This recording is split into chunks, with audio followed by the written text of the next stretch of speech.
Bonsoir à toutes et à tous, nous sommes le jeudi 21 novembre, soyez les bienvenus sur Monaco Info, voici les titres qui seront développés. À l'occasion de la Journée internationale contre la violence et le harcèlement en milieu scolaire, la Direction de l'Éducation nationale de la jeunesse et des sports organise tout au long du mois des ateliers artistiques de sensibilisation. Nous verrons cela avec la chargée de mission de la DENJS, Delphine Costantini. L'entreprise monégasque Venturi a de plus en plus les yeux rivés vers l'espace et organise une exposition pour le grand public et notamment pour les élèves de la Principauté, une exposition photo dont l'objectif est de rendre hommage aux missions Apollo lancées dans les années 60 et 70. En foot, les réactions d'avant-match. Avant la rencontre de demain 19h, Monaco reçoit Brest. La 4e édition du Big King Monaco se déroulera ce dimanche. Des cyclistes se sont rendus à l'école des Rêvoirs afin de promouvoir cet événement qui couple sport et bienfaisance. Le Monaco Economic Board vient de proposer une conférence sur le Mexique. Vous découvrirez dans ce journal les intérêts de travailler avec ce pays du continent américain. Nous sommes en pleine semaine européenne de réduction des déchets. Et bien à cette occasion, vous allez pouvoir découvrir que les coiffeurs ont un rôle à jouer avec une deuxième vie pour nos cheveux coupés. Et enfin, nous serons avec Vincent Vatrican qui va sûrement vous donner envie d'aller voir L'Ascenseur pour l'échafaud, un film de Louis Malle avec Jeanne Moreau sur une musique incroyable de Miles Davis. Une projection ce dimanche à l'occasion du Monte Carlo Jazz Festival.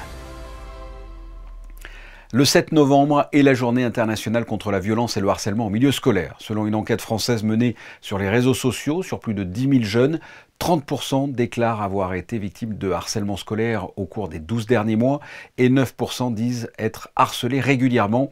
Eh bien à Monaco, pour sensibiliser au harcèlement en milieu scolaire, cette année, l'art est au cœur des messages. Pour en parler avec nous, Delphine Costantini, bonsoir. Bonsoir. C'était donc une session de sensibilisation et prévention au harcèlement en milieu scolaire et cette année vous le faites à travers l'art, c'est-à-dire ça se traduit comment ?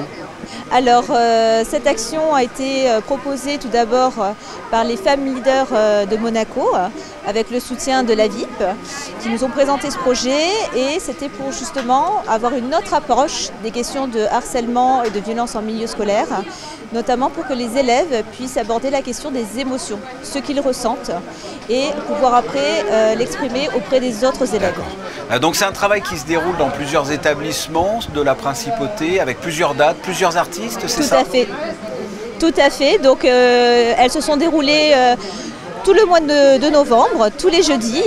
On a débuté à l'occasion de la journée du 7 novembre, qui est la journée nationale de prévention contre le harcèlement en milieu scolaire. Elle a débuté à l'institution FANB avec l'artiste Enissa. Et ensuite, on a continué dans 2 collèges et 2 lycées. Et il va y avoir un livre à la clé, c'est ça ? Alors tout à fait, un ouvrage va être réalisé par l'association des femmes leaders et chaque production artistique va être accompagnée d'un texte rédigé par le Pen Club. D'accord. Ce sont des productions artistiques donc faites avec les élèves. Hein. Qu'est-ce qu'ils sont en train de faire par exemple aujourd'hui ? Alors aujourd'hui, on a la chance d'avoir Mr. Wanties qui travaille avec les élèves de terminale spécialité art, les élèves de Monsieur Cuomo, donc avec la technique du graphe. Et pourquoi l'art ? En quoi l'art peut résoudre comme ça le problème du harcèlement ? L'art, déjà, c'est les émotions, ouais. Comme on a dit tout à l'heure. Les élèves ont quand même travaillé en amont sur ce projet. Ça fait entre 2 et 3 semaines que chaque groupe classe travaille avec leurs enseignants, leurs professeurs, avec les artistes, pour déjà, qu'est-ce que je veux faire passer ? Quelles sont mes émotions à moi par rapport à ces sujets qui sont primordiaux ? Et ensuite, pour, on va dire, les autres camarades, les autres élèves ou même les personnels, qu'est-ce que je ressens face à cette œuvre en fait, avec le non-verbal ? Voilà. Quel message je veux faire passer ? Donc on a pu parler de l'amour, ils vont travailler sur l'amour, sur l'estime de soi. Ils ont également travaillé sur les questions de briser le silence. Est-ce qu'on a un état des lieux du harcèlement à Monaco ?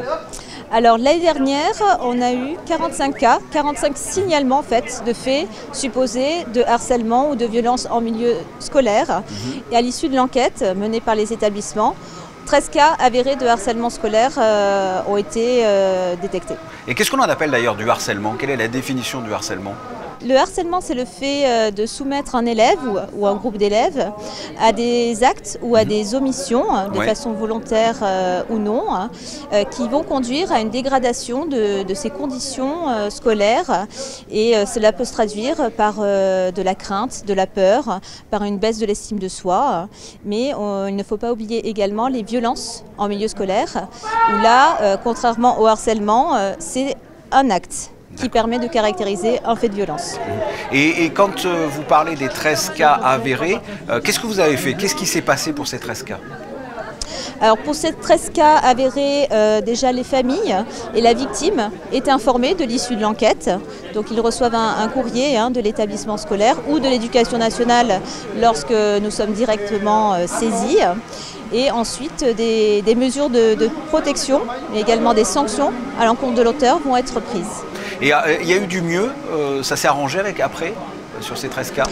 Alors oui, généralement, il y a une prise de conscience de la part de l'auteur.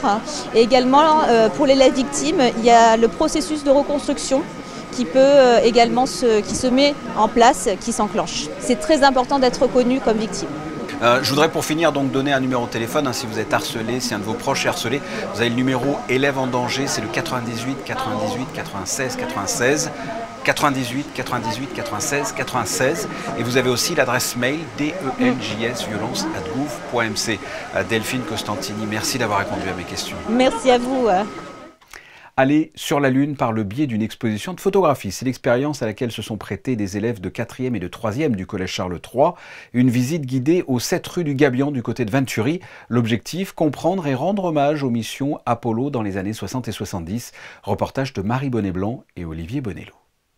Bonjour à tous et bienvenue sur la Lune. C'est parti pour les 2 heures de visite pour ces collégiens, un cours d'histoire donné par un astronome de Toulouse, un passionné pour qui il est impossible d'oublier les premiers pas sur la Lune. Il y a eu 6 missions sur la Lune. Évidemment, les jeunes ne connaissent pas ces missions, alors qu'ils sont en train d'entendre parler d'un retour sur la Lune avec le programme Artemis pour faire des bases et puis ensuite pour aller sur Mars. Nous, notre objectif, il y a encore des astronautes qui ont marché sur la Lune qui sont encore vivants, c'est de leur rendre hommage et de ne pas les oublier. Une trentaine de photos fournies par la NASA, des maquettes et même des combinaisons d'astronautes grandeur nature. Ces collégiens sont plongés dans un univers lunaire avec plusieurs objectifs. Les émerveiller pour leur donner un avenir, pour voilà, qu'ils aient des étincelles dans les yeux et qu'on fasse des scientifiques. On est en pénurie de scientifiques et par cet intermédiaire-là, j'espère que ça va pouvoir leur ouvrir les yeux. Mission accomplie, les collégiens ressortent avec de nouvelles connaissances sur ce satellite naturel. Cette exposition, je la trouve très intéressante. Elle nous permet vraiment de savoir plus en détail ce qui se passe et des recherches qu'on fait sur la Lune. Ça nous permet aussi, comme une nouvelle génération, je sais qu'il y en a d'autres qui n'ont pas pu connaître les détails de ce qui s'est passé et c'est vraiment très intéressant. Je trouve que c'est très intéressant, c'est quelque chose qu'on ne peut pas explorer vraiment juste en allant à la plage comme on peut faire avec la mer. Cette exposition est accessible à tous jusqu'à la mi-décembre. Football, Monaco reçoit Brest ce vendredi 19h au Stade Louis II. 2 équipes qui cartonnent en ce moment en Ligue des Champions. En revanche, en Ligue 1, Monaco est 2e au classement et Brest 12e. Mais ce club de Bretagne est dans une bonne spirale avec 2 victoires et un nul sur les 3 dernières rencontres. Je vous propose d'écouter les réactions d'avant-match. In the end, the most important thing is that we bounce back, that we are on track after these 2 really very important victories against Bologna and Strasbourg away. Tomorrow we are facing, for me, a really good team. Brest in Ligue 1, they struggled a little bit, but they had also really big opponents what they played. And also when you see the Champions League table, they are in the 4th place. They are really, for me, I like this team. I like Eric Roy as a coach. There is a strong, tough team, and tomorrow we have to be ready to be ready for this battle against Brest. Je pense qu'on a un gros groupe, on a une grande qualité, du coup je pense qu'on va réussir à bien se retrouver. Ça fait beaucoup de temps qu'on est ensemble, malgré la trêve, je pense que on va réussir à rester sur cette lancée. Monaco-Brest ce vendredi 19h au Stade Louis II.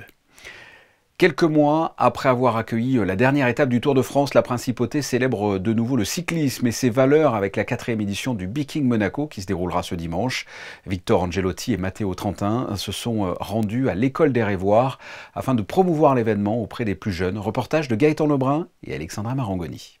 Ce 24 novembre se déroulera la 4e édition de Bee King Monaco, un événement lancé en 2021 dans le but de promouvoir le cyclisme et ses valeurs en Principauté. La journée de dimanche sera rythmée par 2 courses, dont un critérium où de nombreux cyclistes professionnels s'affronteront afin de faire découvrir leur passion aux plus jeunes générations. Un village de fans sera aussi mis en place pour permettre à petits et grands de côtoyer les champions, tout en prenant part à des activités, toutes sur le thème du cyclisme.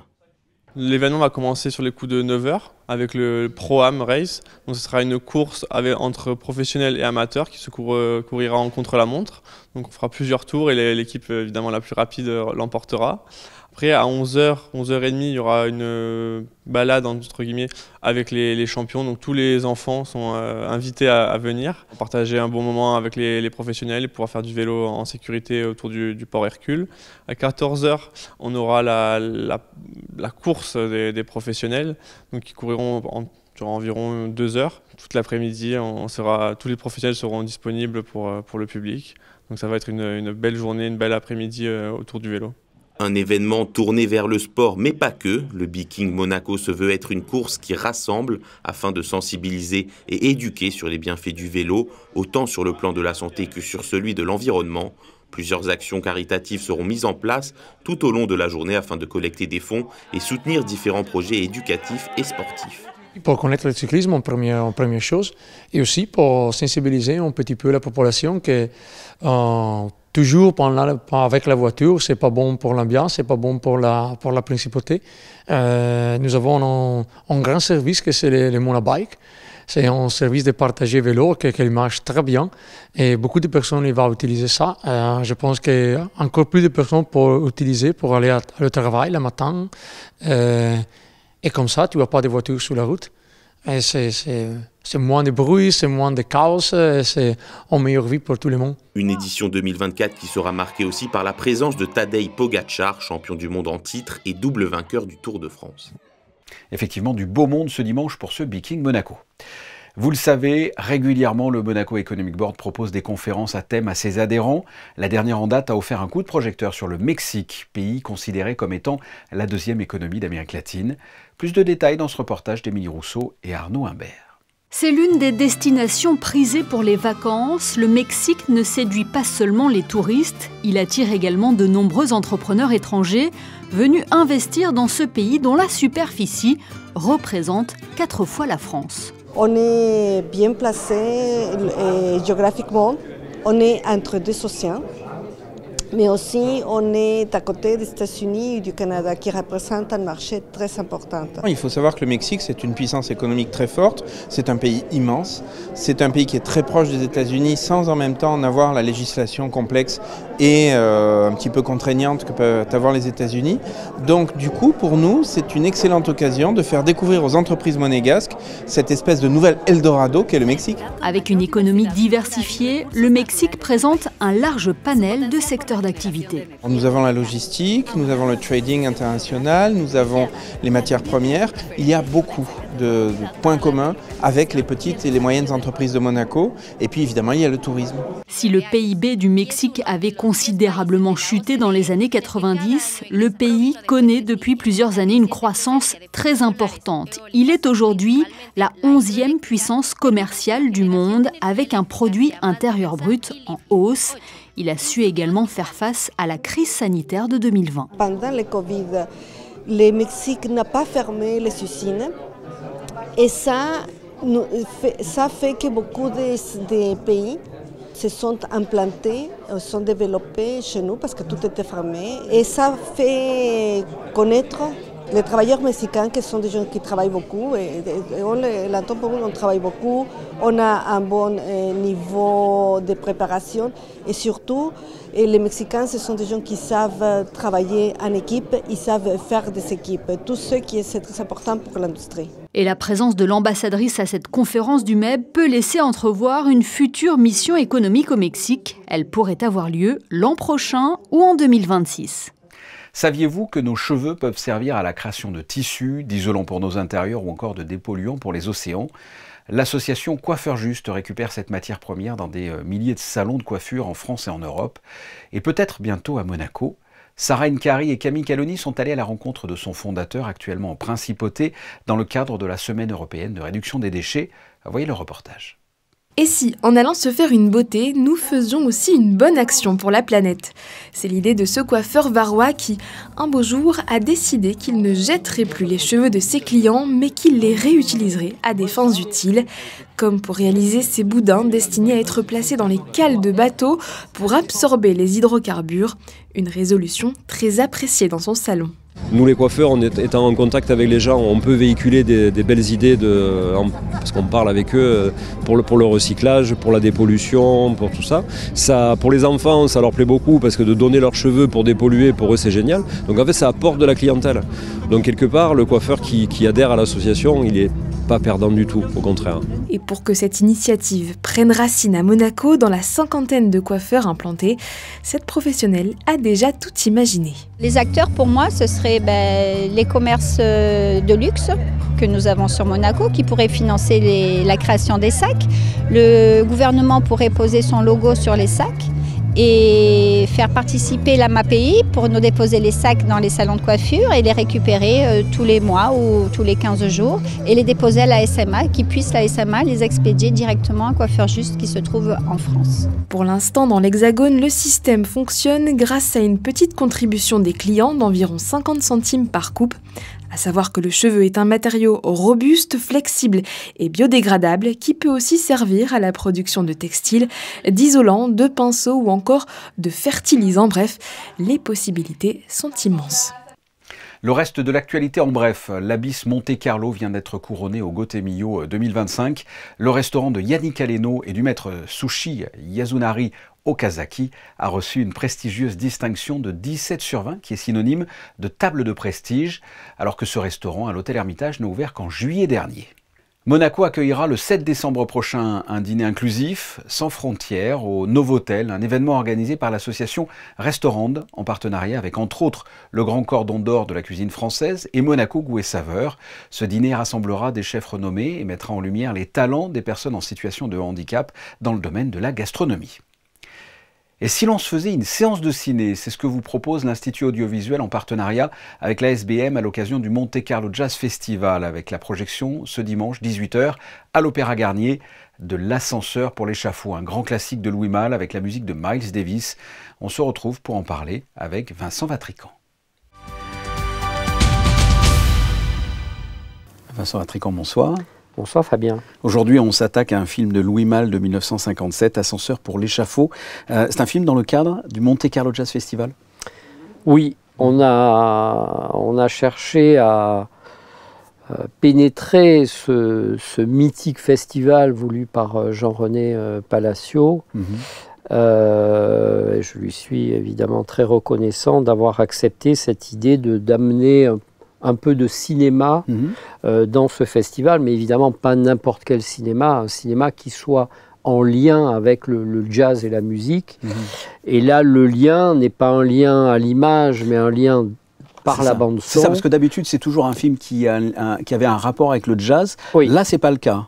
Mais c'est la bande-son qui est formidable. C'est la bande-son qui est une des plus belles bandes-son qui soit. On va certainement y revenir dans l'histoire du cinéma. Ouais. Alors déjà, un mot sur le film. C'est une histoire policière. Qu'est-ce que c'est? Alors c'est un film policier qui est le véritable premier film de Louis Malle, premier film de fiction. Il avait co-réalisé avec Cousteau Le Monde du Silence, un peu avant. Donc là, c'est une pure... Je crois qu'il avait même arrêté ses études pour ça, d'ailleurs, pour aller faire faire cette expédition. Ouais. Donc là, c'est une adaptation d'un roman policier par Roger Nimier, qui est, on dirait aujourd'hui, c'est un polar à la française. Mais c'est un polar qui est quand même très original, de par son histoire, puisque le meurtrier, joué par Maurice Ronet, une fois son forfait accompli, se retrouve coincé dans l'ascenseur qui est éteint, coupé par le gardien de l'immeuble alors qu'il est encore dedans. Mais évidemment, je ne vais pas raconter le suspense, mais effectivement, à partir du moment où il est coincé dans l'ascenseur, il risque de se faire prendre, et donc ça veut dire, comme son titre l'indique, la menace de l'échafaud. Mais pendant le temps où lui essaye de se sortir de l'ascenseur, le film développe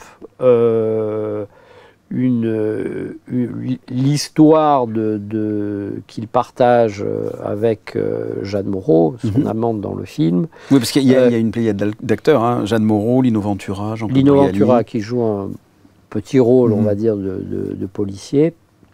Et effectivement, il devait se retrouver juste après avoir commis ce meurtre, et Jeanne Moreau l'attend et ne comprend pas pourquoi il ne vient pas.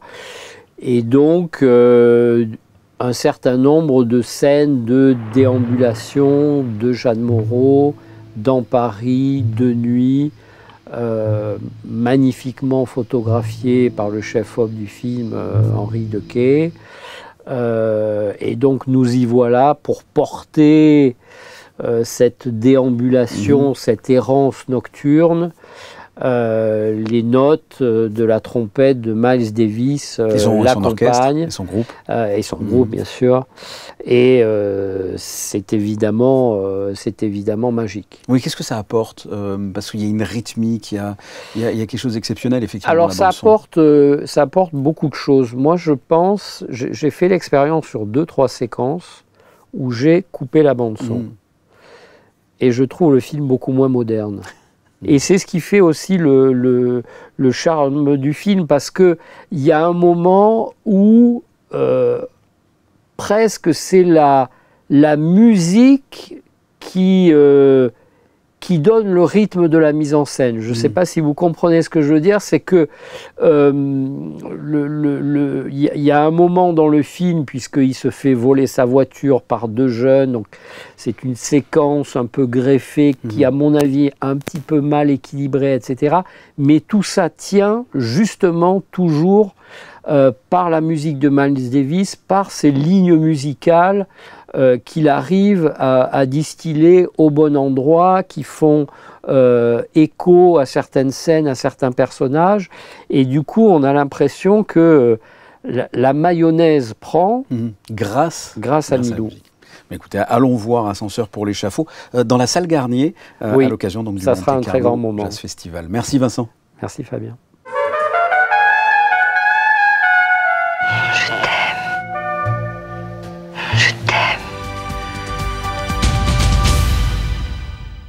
Ascenseur pour l'échafaud de Louis Malle avec Jeanne Moreau, un grand classique du cinéma français, avec, on l'a dit, une bande son incroyable, ce dimanche 18h à l'Opéra Garnier. Passons à vos prévisions météo avec Sarah Nkari. Bonsoir Sarah. Après le temps maussade et humide du jour, peut-on s'attendre à un retour du ciel bleu demain ? Bonsoir Fabien, bonsoir à tous. Oui, on ne déroge pas à la règle. Après la pluie, vient le beau temps et le soleil brillera toute la journée sur la principauté demain. En revanche, les températures seront toujours aussi basses, 6 degrés le matin et 13 l'après-midi. Elles devraient remonter, ceci dit, à partir de la semaine prochaine. En attendant, n'oubliez pas de souhaiter une bonne fête aux Céciles. Merci Sarah. Les photos de fin de journal de Stéphane Dana sont consacrées à la session de sensibilisation et de prévention au harcèlement en milieu scolaire à travers l'art, dont on a parlé en début de journal. Ça s'est déroulé ce jeudi au lycée Albert Ier. Je vous redonne un numéro de téléphone si vous êtes harcelé à l'école ou si votre enfant est harcelé. Composez sans hésiter le 98 98 96 96. Ce journal est terminé, vous retrouverez à la même place vendredi à 19h Sarah Nkari à la présentation. Je vous souhaite de passer une excellente soirée. À très bientôt. Au revoir.